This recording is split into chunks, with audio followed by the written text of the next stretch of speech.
Assalamualaikum warahmatullahi wabarakatuh. Selamat sore pemirsa TVRI dimanapun Anda berada. Bertemu lagi dengan saya Muhammad Farisi dalam acara Dialog Ruang Publik Senin 22 Januari 2024. Dan tidak terasa 3 pekan kita telah melewati bulan pertama nih di tahun 2024. Sore ini kita akan bahas mengenai mitigasi bencana di Jambi dengan dua narasumber yang akan berbincang bersama kita pada sore hari ini. Saya perkenalkan, yang pertama ada Pak Ibnu Sulistiono, Kepala BMKG Jambi. Assalamualaikum, apa kabar Pak? Waalaikumsalam, kabar sehat Mas. Terima kasih Pak Ibnu sudah hadir di studio TVRI.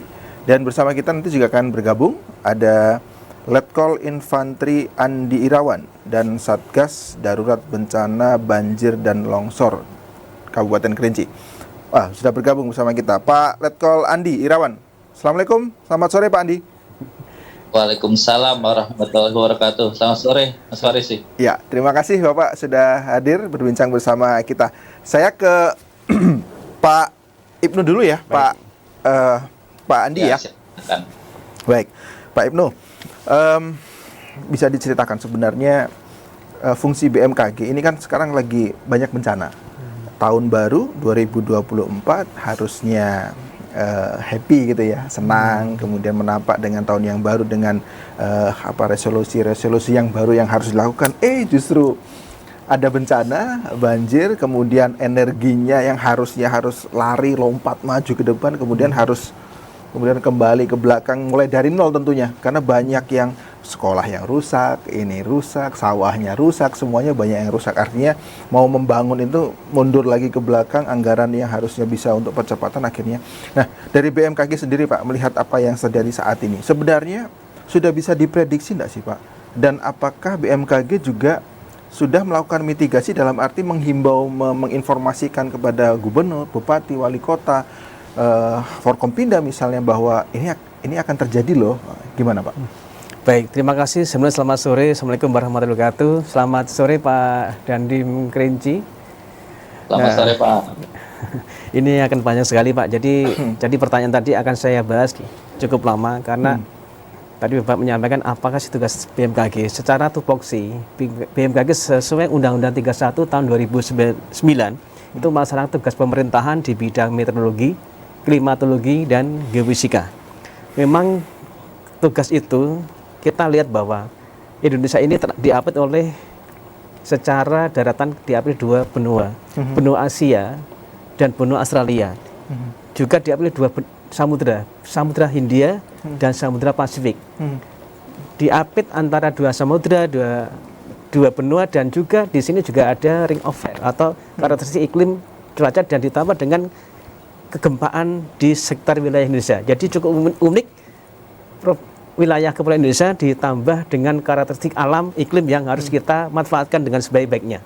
Kalau kita tidak manfaatkan dengan sebaik-baiknya, justru yang terjadi adanya bencana dan sebagainya. Bentar, Pak Ibnu, apa hubungannya tadi 2 benua, 2 samudra itu dengan bencana? Apakah dengan kondisi geografis itu memang rawan? Tapi dulu kita belajar tuh kayaknya dengan 2 benua, 2 itu positif ya. Tapi kok sekarang ada ring of fire lah segala macam. Kok jadi serem ya di Indonesia ya gitu. Jadi baru-baru inilah kurang lebih edukasi tentang mitigasi kebencanaan itu dengan kita posisi geopolitik, geologi kita kok jadi banyak bencana ya. Ya. Baik. Bisa saya lebih kembangkan lagi. Tadi diapit 2 benua, 2 samudra. Sebenarnya kita bisa diapit suatu kondisi global adanya jadi fenomena dinamika atmosfer yang memengaruhi cuaca iklim di seluruh dunia. Itu ada pengaruhnya di wilayah Indonesia. Ada hal-hal yang mengaruhi, contohnya ENSO global. Di sini ada kondisi La Nina. Apa sih La Nina? La Nina adalah kondisi anomali cuaca atau iklim yang memengaruhi kondisi cuaca di wilayah Indonesia. Ini berakibat adanya penambahan curah hujan di wilayah Indonesia. Kemudian juga ada kondisi El Nino. Kondisi El Nino ialah anomali cuaca atau iklim yang ini akan mengaruhi cuaca wilayah bukan hanya di Indonesia, juga wilayah di sekitar wilayah Indonesia. Dan ini dengan kondisi El Nino ini akan mengurangi dampak curah hujan di wilayah Indonesia karena yang terdapat di sana di area Pasifik Barat Daya ataupun sebelah timur Pulau Papua.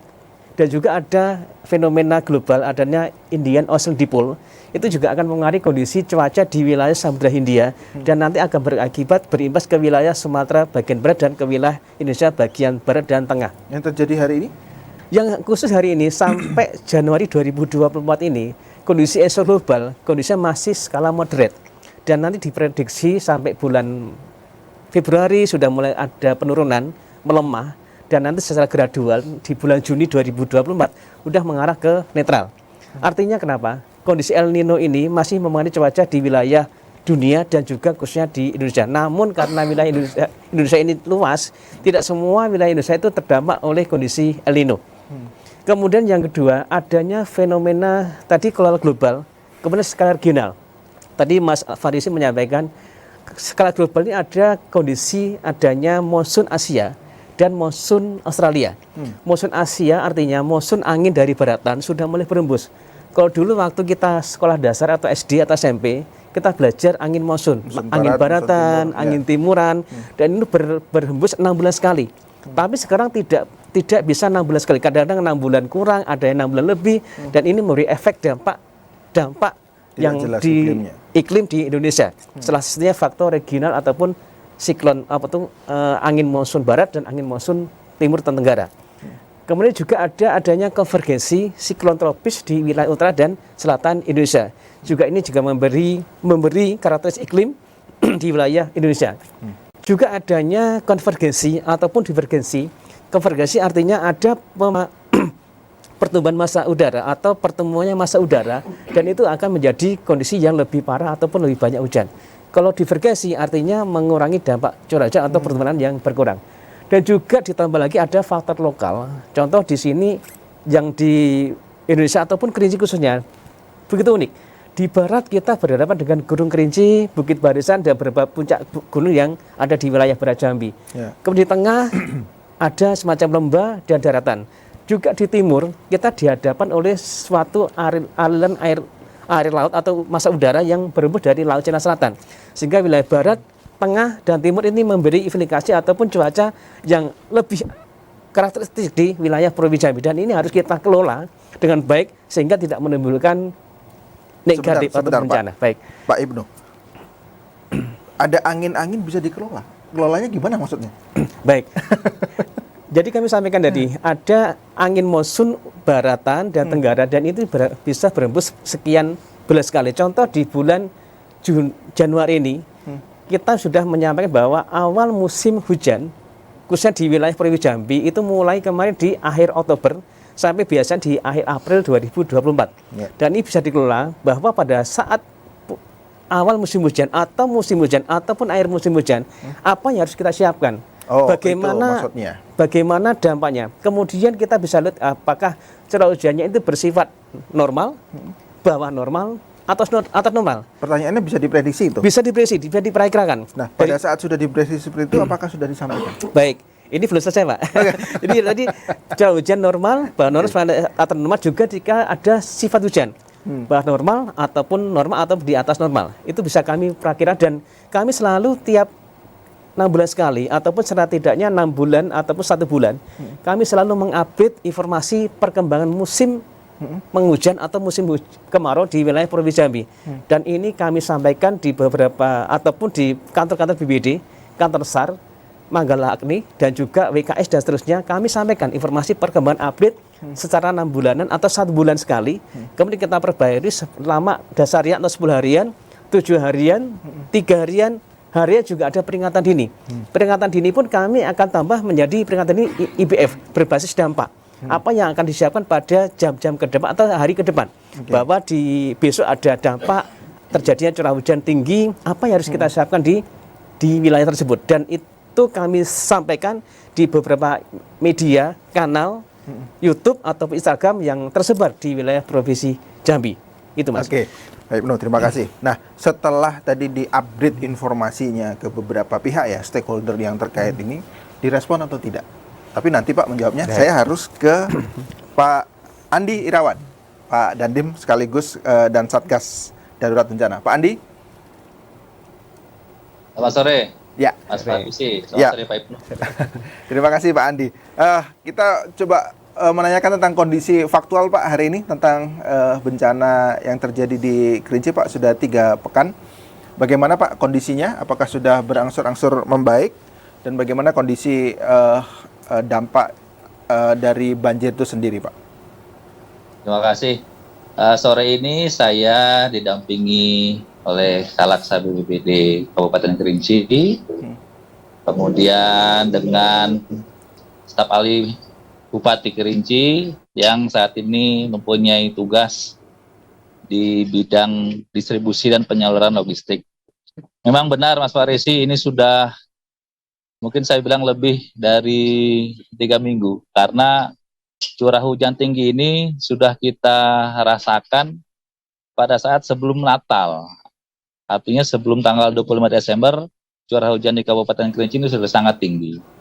Kemudian Kabupaten Kerinci menetapkan tanggap darurat mulai tanggal 1 sampai dengan tanggal 7, kembali diperpanjang sampai dengan tanggal 14, dan kemarin perpanjangan yang kedua sampai dengan tanggal 28. Selama 3 minggu kami sudah bertugas dalam bentuk Satgas. Kita sudah melaksanakan penanganan. Dari total wilayah yang terdampak sampai dengan saat ini ada 17 kecamatan. 17 kecamatan dan 128 desa itu terdampak banjir dan longsor. Nah, dari seluruhnya itu titik-titik yang mengalami longsor itu ada 128 titik, Mas Farisi. Sangat luar biasa karena wilayah Kerinci ini cukup luas. Dan penanganan saat ini yang sudah kita perbaiki itu 113 dari jalan-jalan yang rusak, tanah yang longsor. Sisanya itu masih dalam tahap penanganan terus. Kemudian ini sudah masuk minggu 3, alhamdulillah. Secara umum bisa kami sampaikan debit air yang menggenangi rumah warga ini sudah jauh surut. Walaupun memang masih ada 4 kecamatan dengan 8 desa di dalamnya itu masih mengalami genangan air di rumahnya. Tetapi intensitas tingginya sudah berkurang. Kami fokus adalah di sekitaran Danau Kerinci. Memang Danau Kerinci ini mengalami luapan yang cukup signifikan karena curah hujan yang sangat luar biasa. Untuk kita ketahui bersama, Mas Farisi, Pak Ibnu, dampak yang kita rasakan di Kabupaten Kerinci ini adalah yang terbesar dalam kurun waktu 20 tahun. Kami sudah berdiskusi juga dengan para warga masyarakat yang memang sudah tinggal selama puluhan tahun. Dia bilang, Pak, ini selama 20 tahun baru inilah kami terbesar. Artinya memang curah hujan, cuaca yang tadi disampaikan Pak Ibnu itu benar adanya, Mas Farisi. Alhamdulillah saat ini kita terus mengupayakan penanganan. Fokus kita saat ini adalah penanganan dampak-dampak dari banjir itu sendiri. Seperti pembersihan sampah yang menyumbat sungai-sungai, pembersihan lumpur-lumpur yang masuk rumah warga, parit-parit, kemudian memastikan jalur-jalur pipa air bersih tetap bisa tersambung, jalur listrik pun tidak ada kendala, dan alhamdulillah secara umum kami sampaikan masyarakat Kabupaten Kerinci sudah mulai beraktivitas normal lagi, Mas Farisi. Jadi tinggal kita menunggu turunnya debit air yang masih mengendangi di 4 kecamatan tersebut. Demikian, Mas Farisi. Baik, Pak Andi. Seperti tema kita hari ini, Pak Andi, kita membahas mengenai mitigasi bencana. Dan tadi Pak Ibnu sudah menyampaikan bahwa sebenarnya hal-hal seperti ini sudah bisa diprediksi dan kemudian disampaikan kepada stakeholder terkait yang kemudian bisa dikelola. Bukan angin yang dikelola ternyata, tapi dampak yang akan terjadi bisa dikelola. Artinya curah hujan yang tinggi, kemudian sampah sudah harus dibersihkan, tidak ada penambangan liar dan lain-lain, itu sudah menjadi bagian dari mitigasi. Nah, apakah mitigasi itu sebenarnya sudah dilakukan, Pak Andi? Tapi nanti menjawabnya, kita harus jeda dulu. Pemirsa jangan kemana-mana, tetap di Dialog Ruang Publik.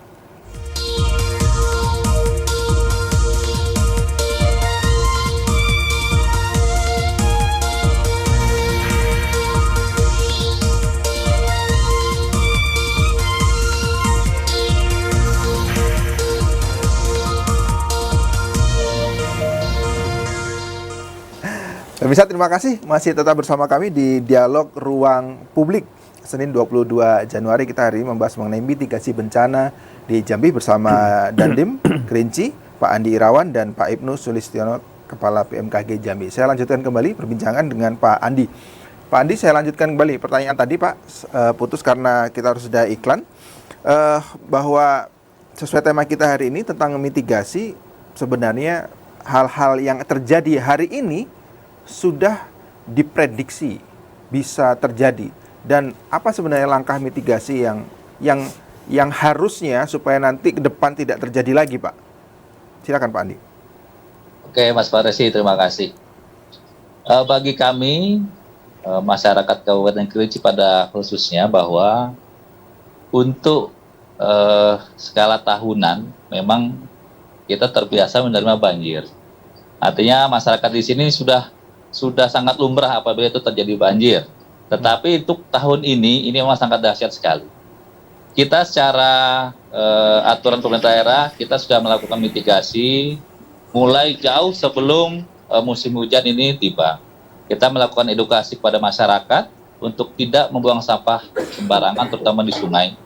Kita juga sudah membangun tembok-tembok penguat di pinggiran sungai, dan kita terus memberikan himbauan-himbauan kepada masyarakat untuk tidak melakukan kegiatan-kegiatan yang tidak memenuhi aturan, yaitu penebangan ataupun alih fungsi hutan ataupun pemanfaatan sungai secara masif. Perlu kita ketahui bersama bahwa banjir yang kami rasakan ini, yang menurut hemat kami, dan ini sudah kami lihat di lapangan, ada 4 poin besar. Yang pertama adalah beralihnya fungsi hutan. Yang mana hutan ini seharusnya dia mempunyai daya serap yang tinggi, nah ini beralih fungsi menjadi kebun. Ini dampaknya sangat luar biasa sekali. Kebunnya kebun yang legal atau kebun masyarakat? Kebun ya kita bilang itu legal, dia berkebun dan dia permisi untuk membuka lahan itu. Jadi lahan Gunung Kerinci khususnya ya dari pinggiran kakinya itu kan seluruhnya adalah lahan TNKS ya, Taman Nasional Kerinci Seblak. Yang seyogyanya memang itu kita pelihara tetap pohon-pohon besarnya sebagai daya serap air maksimal. Nah ini sebagian, ini sudah berubah fungsi nih. Itu sebagian sudah berubah menjadi fungsi kebun. Kemudian pesawahan juga sudah makin berkurang. Nah itu yang paling besar. Yang kedua, ya adanya pendangkalan dan penyempitan arus sungai. Ya penanggalan ini yang disebabkan itu tadi ya oleh oknum-oknum yang memanfaatkan atau mengeksploitasi sungai ya, secara masif dan tidak sesuai dengan prosedur. Kemudian maraknya juga bangunan-bangunan yang berada di sepanjang bantaran sungai.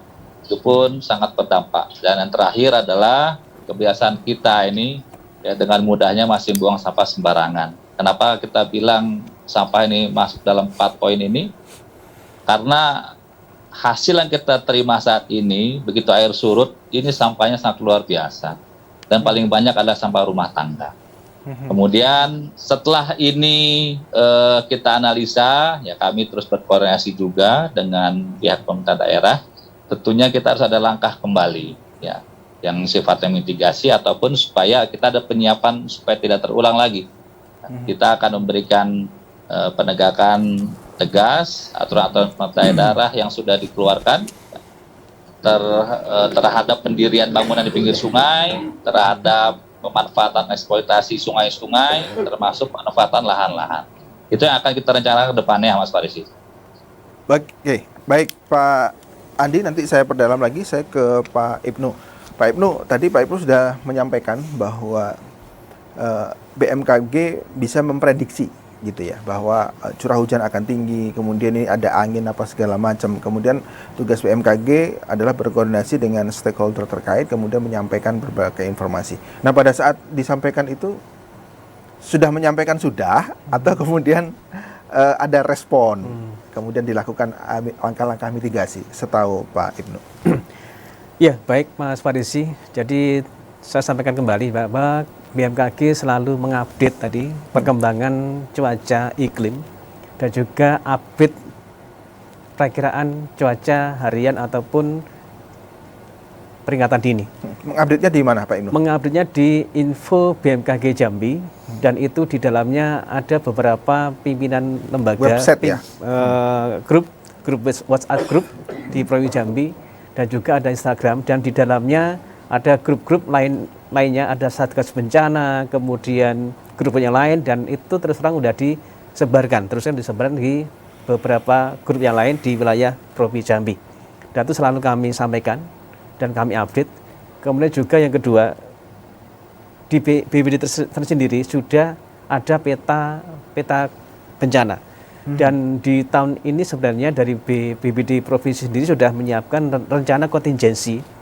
Rencana kontingensi ini harusnya segera dilaksanakan, adanya simulasi-simulasi khusus di wilayah barat, apa yang sering terjadi adanya dampak bencana.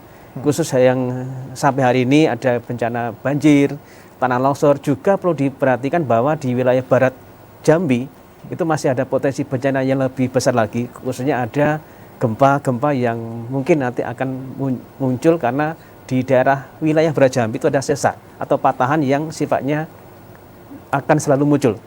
Kemudian di wilayah tengah itu biasanya ada potensi angin kencang yang selalu berembus dan selalu mengakibatkan adanya tanah longsor, kemudian kerugian pohon-pohon tumbang. Kemudian di wilayah timur sering adanya banjir pasang air laut ataupun pasang dari hembusan tinggi gelombang, sehingga rencana kontingensi ini dari BPBD yang sudah disiapkan, dan kami dari BMKG selalu mengupdate perkembangan kapan puncak musim hujan, kapan awal musim hujan, kapan awal musim kemarau, dan kapan terjadinya kondisi yang lebih ekstrim. Itu sudah sering kami sampaikan. Tinggal masyarakat lebih paham, dan kami memahami bahwa tidak semua masyarakat menerima informasi yang dari BMKG sampaikan. Namun kami terus berusaha untuk terus menyampaikan informasi dari akar rumput ataupun dari masyarakat yang di ujung pulau-pulau terpencil. Itu Mas. Dan kami juga ada edukasi yang sifatnya kalau mitigasi, khusus di sektor pertanian.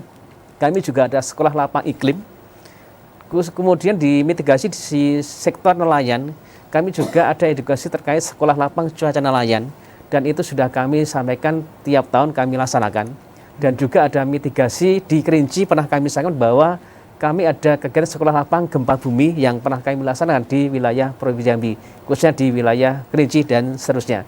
Dan itu kami update selalu tiap tahun kami laksanakan kegiatan edukasi kepada masyarakat, gitu Mas. Oke, Pak Ibnu, kalau kondisi hari ini dan saat seminggu atau sepekan, 2 pekan, sebulan ke depan, bagaimana kondisinya? Apakah masih rawan, masih akan banyak hujan? Kemudian mana daerah-daerah potensi? Tadi kan kalau kita bicara 11 kabupaten kota dengan konturnya yang berbeda-beda, mungkin punya potensi bencana juga yang berbeda. Gimana Pak untuk ke depan? Ya baik, sebelum saya mengarah ke depan, perlu saya sampaikan juga Pak Dandim bahwa memang mulai dasarnya 1 Desember 2023 kemarin, memang kami sudah mengevaluasi Manades ada curah hujan yang sangat tinggi, maksud setinggi itu lebih dari 300 mm per dasarian. Rata-rata per dasarian itu 150 mm per dasarian, namun pada dasarian 1 Desember 2023 sudah ada wilayah yang terdampak, khususnya di Bungo dan Merangin. Kemudian sampai dasaran 2 Desember 2023 itu juga masih ada daerah yang memiliki curah hujan lebih dari 300 mm per dasarian, bisa dibayangkan. Dan di dasaran 3 Desember 2023 kami juga mencatat ada wilayah yang memiliki curah hujan lebih dari 300 mm per dasarian, khususnya di wilayah Bungo dan Merangin. Kemudian di dasaran 1 Januari 2024 memang di wilayah Kerinci, Sungai Penuh itu memiliki curah hujan lebih dari 300 mm per dasarian, aslinya sangat tinggi, sehingga bisa terlihat bahwa mulai dasaran 1 kemudian sampai dasaran 2 Januari 2024 ini masih ada potensi curah hujan tinggi sampai 300 mm per dasarian. Dan untuk dasaran 3 mulai hari kemarin, mulai tanggal 21 sampai tanggal 31 Januari 2024, terserah secara umum curah hujan di wilayah Provinsi Jambi secara gradual menurun, khususnya di wilayah Jambi bagian tengah, Batanghari, Muara Jambi, Tanjung Jabung Barat, Tanjung Jabung Timur, Tebo, justru di akhir Januari sampai dasaran 1 Februari 2024 itu secara grafik ada penurunan curah hujan, khususnya di wilayah tengah sampai timur Provinsi Jambi. Namun memang ada wilayah yang masih berpotensi curah hujan tinggi, khususnya di wilayah Kabupaten Sarulangun dan Merangin. Namun intensitasnya sudah menurun, tidak seperti pada awal Desember sampai ke pertengahan ataupun dasaran 2 Januari 2024. Sampai Februari nanti ada penurunan curah hujan. Dan nanti di akhir Februari sampai periode Maret dan April 2024 itu menjadi puncak musim hujan kedua. Dan ini harus mulai diwaspadai karena puncak musim hujan di Jambi ya Desember, Januari dan nanti di periode Maret dan April 2024. Dan ini sudah kami sampaikan dan kami update perkembangannya dan kami kirim di beberapa institusi di Provinsi Jambi, Mas. Oke, baik. Pak Andi, masih bersama kita, Pak ya? Ya. Oke, Mas Polisi. Ya. Pak Andi tadi Pak Ibnu sudah menyampaikan bahwa ke depan Jambi bagian barat, Pak, masih akan berpotensi, Pak. Ya. Nah, apa langkah-langkah, Pak, untuk yang saat ini dan untuk 2 minggu atau 1 bulan ke depan lah, Pak, langkah jangka pendeknya untuk kemudian mengantisipasi, memitigasi jangan sampai meluap lagi dan semakin banyak menimbulkan kerusakan dan korban, Pak. Terima kasih, Mas. Untuk saat ini penanganan kita berkonsentrasi di normalisasi sungai. Jadi sungai-sungai yang sudah mulai mendangkal akibat air yang cukup tinggi 3 minggu ini kita normalisasi. Kemudian kita kembali. Pak Andi, menormalisasinya bagaimana, Pak? Caranya? Dikeruk. Kemarin ini sungai sangat besar sekali arusnya. Ya, artinya dia membawa bahan-bahan material tanah pasir ini sangat luar biasa. Artinya sungai ini menjadi dangkal saat ini. Ya, kita keruk sungai ini, kita keruk supaya lebih dalam dan juga kemarin karena derasnya air ini merubah alur sungai. Ya. Jadi dia menabrak dinding sawah yang harusnya lurus jadi ke kiri ke kanan. Ini kita normalisasi sehingga sungai ini kita upayakan kembali lagi ke jalurnya. Kita normalisasi sungai, kita bersihkan semua jalur-jalur yang memang bisa dilewati oleh sungai itu. Kemudian juga kita memperkuat dinding-dinding penguat bantaran sungai itu. Ya. Apabila kita bisa perbaiki secara manual ataupun secara alat berat kita lakukan itu, ya. Karena kalau kita mau buat secara permanen saat ini, artinya kita bikin beton umum lagi dengan seperti itu, saya rasa belum memungkinkan. Ya. Karena hampir setiap hari hujan dan debitnya ini masih sangat tinggi. Jadi kita lakukan normalisasi, kita pendalami sungai lagi, kita perkuat dinding-dindingnya dengan karung-karung eco-pack itu. Selanjutnya kita juga membentuk suatu satgas yang kita tempatkan di wilayah-wilayah. Jadi kita sudah membuat suatu kelompok kerja yang isinya adalah bagaimana langkah-langkah kita apabila terjadi hal yang serupa di kemudian hari. Tentunya kita juga mensiagakan atau melokalisir alat berat yang kita punya. Kita sudah memetakan wilayah-wilayah mana yang sangat terdampak sangat tinggi akibat curah hujan ini, terutama daerah-daerah pemukiman yang berada sangat dekat dengan bibir-bibir sungai. Jadi itu yang kita lakukan saat ini, ya, normalisasi sungai, penguatan dinding-dinding sungainya, ya, termasuk pembersihan semua jalur sungai. Karena semua sumber air itu masuk dari satu sungai, itu Sungai Batang Merau, Mas. Oke. Baik, Pak Andi. Kalau tadi cerita dari Pak Andi tadi menyampaikan bahwa air yang masuk ke sungai itu banyak pasir, banyak apa segala macam. Itu membuktikan bahwa di hulunya itu banyak terjadi penebangan liar atau apapun lah istilahnya ya, ganti lahan dan lain sebagainya. Nah, hal-hal seperti itu Pak Andi, apakah kemudian ada tindak lanjutnya atau kemudian ya udah dibiarkan saja, tidak diproses, tidak dikejar pelakunya dan lain sebagainya? Apakah dibiarkan saja atau ada tindak lanjut dari situ, Pak? Saya yakin kepolisian, aparat-aparat sudah sangat tahu dan memetakan hal-hal seperti itu. Tapi nanti Pak menjawabnya, Pak, kita harus jeda dulu. Pemirsa jangan kemana-mana, tetap di Dialog Ruang Publik.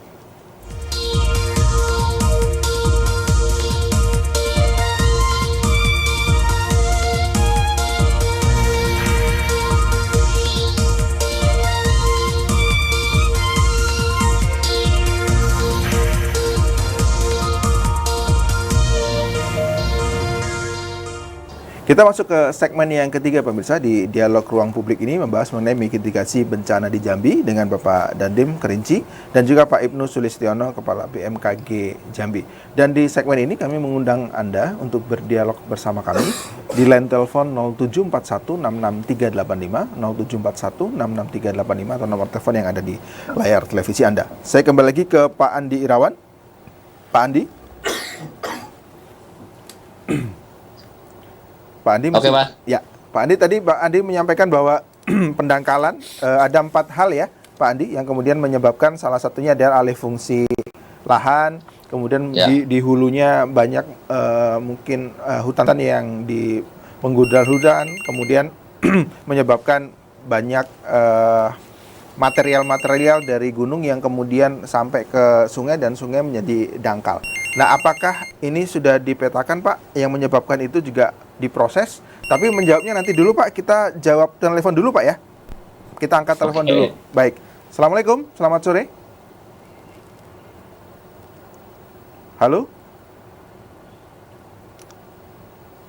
Halo, selamat sore. Halo, Ya, Assalamualaikum. Waalaikumsalam. Dengan siapa di mana, Pak? Baik, terputus. Halo? Halo, selamat sore. Selamat sore. Selamat sore Pak Embarji. Ya. Oh, Pak Yudi, silakan Pak Yudi. Halo, selamat sore. Ya, Pak Yudi di Telanai, silakan Pak Yudi. Selamat sore. Silakan, Pak. Ya, terima kasih Pak atas waktunya yang singkat. Silakan, Pak. Bapak narasumber yang saya hormati, secara singkat dapat saya sampaikan bahwa sebenarnya bukan hanya dari BMKG Jambi saja yang menginformasikan bahwa ini sudah bersifat nasional, yang diinformasikan melalui bahwa cuaca ekstrim, hujan yang cukup begitu tinggi, El Nino, cuaca ekstrim dan sebagainya, itu sudah secara nasional. Dan bahkan itu akan terjadi di tahun-tahun berikutnya, tidak bisa diprediksi. Semakin membahayakan itu. Nah, kita kembali ke Jambi. Bahwa di Jambi ini sebenarnya sebab akibatnya sudah jelas. Kita mempunyai sungai terpanjang di Sumatera, itu perlu ingat. Dan mempunyai 17 anak sungai yang besar-besar itu. Yang pertama, saya sebutkan anak sungai Batang Merau. Itu ada di Kerinci, Batang Tebo, Batang Bungo, Batang Merangin, masuk Batang sampai ke Tanjung Jabung Timur. Itu bayangkan itu anak sungai yang besar-besar semua, semuanya banjir, meluap, karena itu tidak pernah disentuh oleh pemerintah, pengerukan dan sebagainya, biarin saja. Sehingga apa terjadi? Belum lagi ada deforestasi, perubahan liar, tambang liar, macam-macam kerusakan lingkungan. Kita akan menghadapi akan lebih besar lagi 2024 ini, saya yakin. 2025. Tidak heran karena Sungai Batang itu 17 sungai Batang di Jambi itu tidak pernah dirawat. Itu pertama penyebabnya, dan itu harus dilakukan nanti kalau sudah musim kemarau, itu harus dirawat, dikeruk, diperdalam. Yang kedua yaitu banyaknya tumbuh perumahan rakyat ini di daerah aliran Sungai Batang itu. Sebenarnya apakah dia ada punya izin IMB-nya atau tidak? Seharusnya kalau itu memang tidak punya IMB ya harus digusur itu, direlokasi. Jangan cuma tumbuh terus di situ. Nanti kalau tiap tahun kita membantu terus BMKG itu habis uang kita membantuin terus. Rumahnya tumbuh terus di daerah aliran sungai itu. Jadi peran ini pemerintah untuk mengatasinya. Kalau enggak, saya yakin setiap tahun bukannya 20 tahunan lagi. Karena cuaca ekstrim ini diprediksi BMKG secara nasional sudah begitu luar biasa. Tahun depan akan lebih ekstrim lagi cuacanya.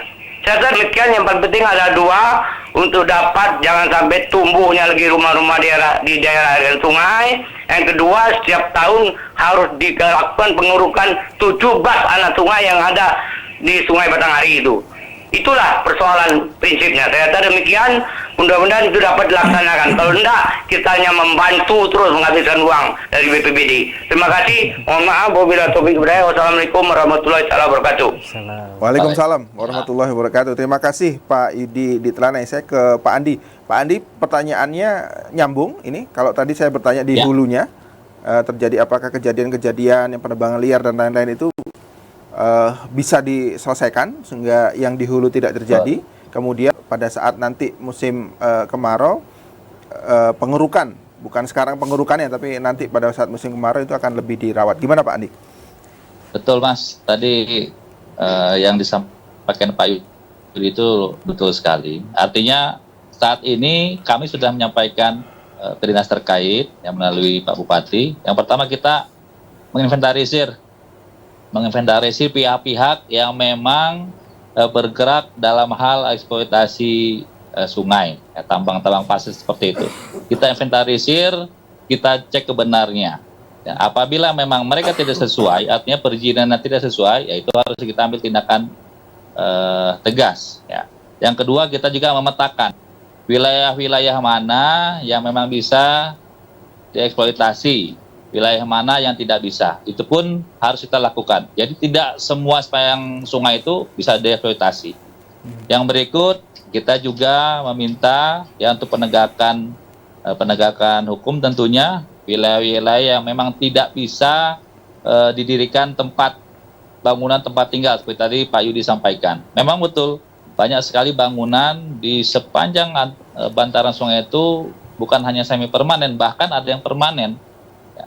Kita sampaikan sebelumnya jangan dirikan bangunan di sini, tetapi tetap memaksa. Begitu kejadian ribut lagi bersuara. Nah, dengan berkaca kejadian ini berarti kita tidak bisa lagi lembek-lembek, kita harus tegas. Kalau yang tidak boleh itu akan kita tegakkan.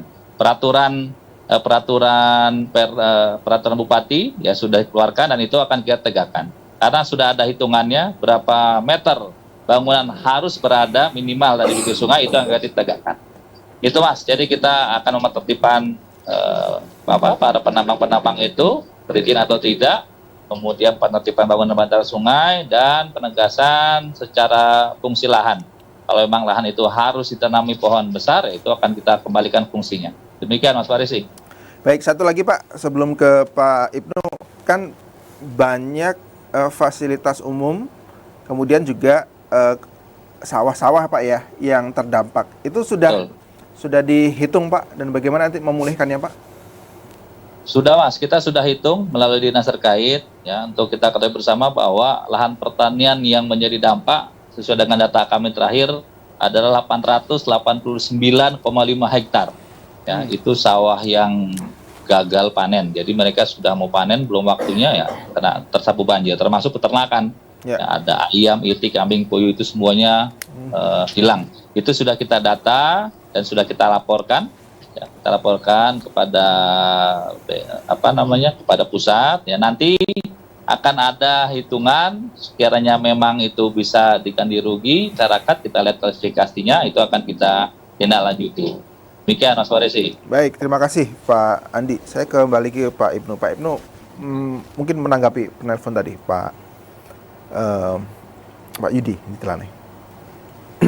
Baik, terima kasih Pak Yudi atas masukannya. Memang benar sekali, meskipun kami sudah memperkirakan memang sekarang ini sudah ada mulai efek terasa adanya perubahan iklim. Perubahan iklim sudah terasa hampir di seluruh bumi dan salah satunya di wilayah Indonesia dan khususnya di Provinsi Jambi. Memang beberapa tahun kemarin kami juga punya data bahwa ada tingkat kenaikan suhu udara di Provinsi Jambi. Kenaikannya bervariasi di wilayah Indonesia dan di Provinsi Jambi itu sudah kami punya datanya. Sehingga ini dari awal ini karena sudah ada peningkatan akibat perubahan iklim, sehingga harus mulai saat ini dimitigasi apa-apa yang jadi dampak terjadinya perubahan iklim di masa-masa mendatang. Itu Pak Yudi, terima kasih. Oke, baik Pak Pak Ibnu, terkait dengan BMKG, masih terkait dengan tupoksi BMKG. Nah, pesan-pesan yang dikelola kemudian disampaikan oleh Pak Ibnu ini hanya terpusat di provinsi Jambi saja atau BMKG ini ada di kabupaten kota yang kemudian lebih intens lagi melakukan komunikasi, mitigasi, ngumpul bareng, ngopi bareng, informal lah kira-kira begitu, yang kemudian ini bisa cepat ditindaklanjuti, Pak Ibnu. Iya, baik. Makasih Mas Farisi, bahwa kami di Provinsi Jambi ini ada 3 UPT. Salah satunya di Bandara Suratata Jambi, kemudian ada di Depati Parbo Kerinci, dan juga ada di Mendalo Muara Jambi. Dan kami yakin kami juga punya beberapa media-media grup, dan kami juga melihat bahwa mereka juga terus mendiseminasikan informasi, baik informasi perakiraan iklim, cuaca, dan itu udah terdiseminasikan dengan baik khususnya di masyarakat dan stakeholder di Provinsi Jambi. Tinggal mungkin nanti kita lebih menambah adanya edukasi ataupun semacam sekolah-sekolah lapang, dan itu melibatkan beberapa kementerian lembaga, dan itu kami siap aja kalau diminta menjadi narasumber ataupun menjadi tambahan informasi yang sifatnya menjadi mitigasi kebencanaan di Provinsi Jambi, Mas. Pak Ibnu, hujan yang terjadi di Jambi ini, di Provinsi Jambi, ini hanya hujan saja atau ada potensi apa istilahnya ya, angin puting beliung ya, atau apa? Ada berapa potensi yang bisa terjadi? Apakah hanya hujan dengan intensitas yang sangat tinggi, dengan curah hujan kemudian curah hujan yang tinggi, atau ada potensi ada angin apa istilahnya? Banyak ya? Gimana? Ya baik, perlu masyarakat ketahui bahwa potensi hujan di Provinsi Jambi tadi saya sampaikan untuk akhir Januari ini sampai kira-kira pertengahan Februari 2024 itu memang grafiknya udah mulai turun. Namun nanti di periode Maret April 2024 itu ada potensi kenaikan lagi, sehingga ini harus sudah mulai diwaspadai dari sekarang. Dan untuk curah hujan ataupun hujan biasanya ada dampak-dampak yang mengiring adanya angin kencang, kemudian angin puting beliung, dan adanya angin-angin dari potensi awan Charlie Bravo yang biasanya waktu kejadiannya itu pada siang menjelang sore ataupun sore hari. Dan juga kami juga mempunyai data bahwa tingkat keasaman basa hujan di Provinsi Jambi harus mulai kita ukur kembali apakah hujan ini bersifat asam atau basa dan sebagainya. Itu kami akan evaluasi. Apa bedanya itu maksudnya? Asam dan basa. Ada kondisi keasaman tingkat curah hujan di Provinsi Jambi dan basa. Nanti data yang terakhir kami akan informasikan bahwa ini juga harus mulai diwaspadai karena itu juga menyangkut kondisi air di Provinsi Jambi, dan juga kondisi curah hujan yang ekstrim. Umpamanya tadi saya sampaikan lebih dari 300 mm per bulan ataupun bahkan per dasarian, itu masih ada potensi tadi di wilayah Merangin dan Sarulang, itu juga harus mulai mitigasi dari saat ini, khususnya pada bulan Maret dan April 2024. Dan nanti pada saat akhir musim hujan, biasanya di bulan-bulan Mei, itu juga kadang-kadang menjadi angin pancaroba, atau itu juga akan menimbulkan suatu efek dari adanya kilat, petir, dan juga angin yang sifat sporadis dari awan Charlie Bravo yang selalu muncul pada menjelang perubahan musim dari musim hujan dan kemarau, ataupun perubahan musim dari sebaliknya kemarau ke musim hujan, Mas. Itu, Mas. Oke, baik, terima kasih Pak Ibnu. Saya masih ada waktu, saya mau ke Pak Andi lagi. Pak Andi? Ya, Mas Farisi. Pak Andi, kalau ngelihat banjir yang di Kerinci ini kan karena meluapnya danau, Pak ya? Karena Sungai Batang Merau, Mas. Ya, Sungai Batang Merau, kemudian danaunya juga akhirnya. Betul. Okay. Karena danau berada di hilir. Ya. Nah, kan banjirnya sekarang posisinya yang terdampak yang di bagian hilir, Pak ya? Betul. Nah, kenapa susah surut ini, Pak? Banjirnya, airnya? Ya, susah surut ya. Memang kalau kita lihat debit yang tahun ini sangat luar biasa. Tadi disampaikan Pak Ibnu, hampir 350, lebih dari 350 yang tahun ini, itu sangat luar biasa, Mas. Artinya kenapa dampaknya ini sangat sulit sekali surut? Yang pertama, tanah-tanah di seputaran Kerinci ini sudah jenuh. Jenuh artinya daya serap dia itu sudah tidak maksimal. Yang biasanya debitnya tidak terlalu tinggi, dia cepat menyerap. Artinya 2-3 hari surut. Tetapi ini karena debitnya besar, jangka waktunya habis setiap hari selama 3 minggu, nah tanah ini sudah jenuh. Artinya penyerapannya tentunya akan lebih lambat. Ya, dan juga terjadi penyumbatan-penyumbatan karena material itu tadi. Karena penyumbatan material itu tadi. Tetapi kami pun tadi pagi sudah mengecek di lapangan, ya memang secara berangsur yang semula jalan di seputaran danau itu terendam, sekarang sudah tampak jelas dan bisa dilewati. Memang itu tadi Mas, karena tanah sudah jenuh, daya serap kita sudah mulai melemah, ya adanya material-material yang tertahan, tetapi insya Allah dengan curah hujan yang skalanya tidak terlalu tinggi lagi, kita bisa hitung 2 atau 3 hari lagi, dia akan surut lebih signifikan lagi Mas. Oke. Demikian Mas Farisi. Baik, Pak Andi, kondisi hari ini Pak, untuk masih ada posko, kemudian bantuan-bantuan juga apakah masih ada dan cukup dan berjalan dengan lancar? Kemudian kalau minggu kemarin yang kami dialog, yang kurang itu masalah perahu karet Pak ya. Nah untuk minggu ini bagaimana Pak tentang bantuan-bantuan, kemudian apakah masih ada posko dan warga-warga yang terdampak apakah sudah kembali ke rumah atau masih ada di penampungan? Oke Mas, untuk bantuan dari memang penetapan tanggap darurat, kita langsung menghimpun data. Terdampak masyarakat, kita himpun data dari wilayah desa, kecamatan, itu langsung kita distribusikan sembako ataupun bahan-bahan kebutuhan hidup lainnya. Termasuk sarana LCR, ya kami dari Kodam Dua Sriwijaya, Korem 04 Dogor Putih memberikan dukungan 1 unit LCR untuk perkuatan di BNPB. Itu pun sudah kita lakukan, termasuk dapur-dapur umum, dapur lapangan kita buka. Untuk saat ini ya karena genangan air sudah mengangsur cukup signifikan surutnya, nah ada beberapa perahu yang memang sudah kita nonaktifkan karena mereka masyarakat sudah bisa berkegiatan normal. Tetapi untuk posko di Kabupaten Kerinci tetap kita dirikan sampai dengan tanggal 28, yaitu batas akhir penetapan masa tanggap darurat. Kita pastikan bahwa kehidupan masyarakat saat ini ya sudah berangsur, mereka sudah bisa berkegiatan, sudah bisa kembali dengan aktivitasnya masing-masing.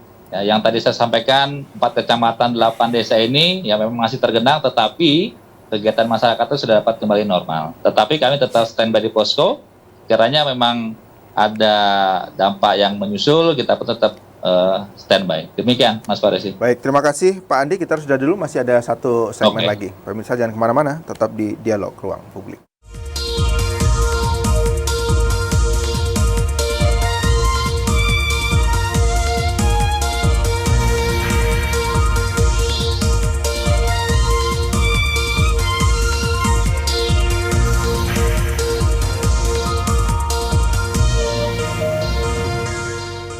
Kita berada di penghujung Dialog Ruang Publik pada sore hari ini. Saya bersama Pak Andi Irawan dan Satgas Bencana Banjir Longsor Kerinci. Pak Andi masih bersama kami Pak ya? Masih Mas, tetap on call. Iya. Pak Andi, ini terakhir closing statement Pak Andi, apa yang Bapak ingin sampaikan ke seluruh masyarakat, bukan hanya Kerinci saja, di 11 kabupaten kota, bahkan siapapun yang melihat bagaimana mitigasi yang harus dilakukan pada saat kondisi curah hujan yang tinggi dan untuk beberapa minggu dan bulan ke depan. Silakan Pak. Oke, terima kasih Mas Farisi. Tentunya ini merupakan pengalaman sangat berharga karena dampaknya sangat luar biasa. Baik itu perusakan fasilitas umum ataupun fasilitas lainnya. Kami berpesan ya, kepada masyarakat secara umum, bukan hanya di Kabupaten Kerinci dan Kota Sungai Penuh, tetapi Jambi secara umum. Yang pertama, kita harus merubah pola-pola kita ini membuang sampah. Tidak bisa lagi sampah ini dibuang sembarangan, apalagi di sungai. Tidak ada ceritanya, biar saja sungai yang membawa, nanti akan bermuara di laut. Tidak bisa, dampaknya sudah sangat kita rasakan. Jangan buang sampah di sungai. Ya, carilah tempat pembuangan yang sudah ditentukan, ya, dan pilah-pilah kalau memang memungkinkan. Yang kedua, himbauan kami tentunya kepada masyarakat yang mempunyai bangunan di sepanjang bantaran sungai agar lebih mempunyai pertimbangan karena dampaknya sangat luar biasa, dampak terhadap sungai dan dampak terhadap keluarga itu sendiri ya. Kami meminta bila memungkinkan segeralah beralih beralih ke lokasi yang memang sangat aman, tidak lagi mendirikan bangunan di bantaran sungai. Baik. Kemudian yang terakhir tentang pemanfaatan lahan, tentunya kalau memang lahan itu khusus khusus ditanami pohon-pohon keras, ya janganlah dirubah fungsi menjadi kebun. Biarkanlah daya serap air ini menampung sebanyak-banyaknya melalui pohon-pohon keras. Baik, Kalau Pak Andi. sudah beralih fungsi itu akan hilang. Demikian 3 hal. Makasih Mas Farisi. Terima kasih Pak Andi. Pak Ibnu, singkat saja Pak, terakhir. Baik, BMKG selalu mengupdate perkembangan musim di Provinsi Jambi, baik 6 bulanan, 3 bulanan, dasarian, 7 harian, 3 harian, dan juga adanya peringatan dini. Kemudian kami meminta juga masyarakat lebih melihat ataupun mengupdate informasi perkembangan cuaca dan iklim dari BMKG, dan kami siap berkoordinasi 24 jam, berkoordinasi dan mengadakan edukasi di Provinsi Jambi, Mas. Baik, terima kasih Pak Ibnu Sulistiono, Kepala BMKG Jambi, dan Letnan Kolonel Infanteri Andi Irawan dan Satgas sekaligus dan tim Kerinci. Terima kasih. Semoga selalu sehat bersama tim dan bisa menangani banjir dan longsor di Kerinci. Terima kasih pemirsa atas perhatian Anda. Saya Muhammad Farisi. Assalamualaikum warahmatullahi wabarakatuh. Sampai jumpa. Waalaikumsalam warahmatullahi wabarakatuh.